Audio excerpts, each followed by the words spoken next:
l'organisation sociale des animaux est un sujet fascinant que nous avons tendance, à tort, à vouloir schématiser.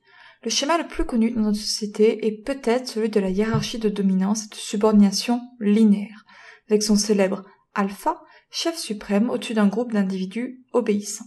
Ce schéma inclut parfois un individu plus faible, utilisé comme souffre-douleur et nommé oméga. Sauf que ça ne se passe pas tout à fait comme ça en réalité. L'observation des chiens féraux, c'est-à-dire de chiens qui sont retournés à l'état sauvage, et des chiens domestiques ne dévoilent pas une hiérarchie de dominance.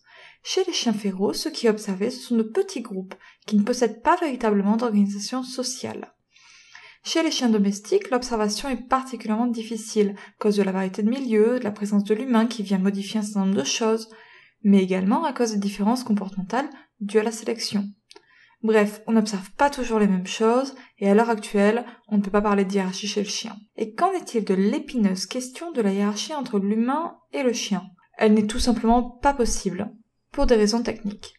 Une hiérarchie de dominance et de subordination est utile lors de conflits autour des ressources telles que l'accès à la nourriture, ou encore à un partenaire sexuel. Or, nous sommes deux espèces différentes, avec des ressources différentes. La volonté de l'humain à fabriquer un semblant de hiérarchie n'est pas utile, et c'est même contre-productif puisque beaucoup de règles n'ont pas de sens aux yeux du chien.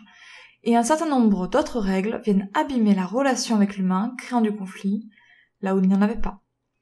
Entre le chien et l'humain, on peut parler de relation en symbiose. Il s'agit d'une relation qui profite autant au chien qu'à l'humain. Mieux comprendre les mécanismes qui se jouent au sein de cette relation fera sans doute partie des objectifs de demain. Actuellement, on parle de leadership, une notion particulièrement différente de la hiérarchie puisque plusieurs animaux peuvent être leaders et que l'on observe du leadership entre des espèces différentes. On parle également de somme des interactions. En gros, l'idée est simplement de dire que si l'humain fournit des interactions positives et agréables, l'animal vient plus vite à son encontre.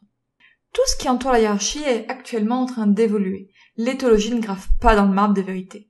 Des observations continuent d'être effectuées et nous apprendrons encore de très nombreuses choses sur le comportement des animaux. Mais surtout, n'oubliez pas, le chien est un animal pacifique, qui acceptera volontiers de vivre en bonne harmonie avec vous, si vous prenez le temps d'essayer de le comprendre, plutôt que d'essayer d'en devenir le maître absolu. Comme je sais à quel point ce sujet peut être polémique, je vous mets des sources en description. Ce que je vous propose, ce sont notamment des articles en français, afin qu'ils soient accessibles à une majorité de personnes.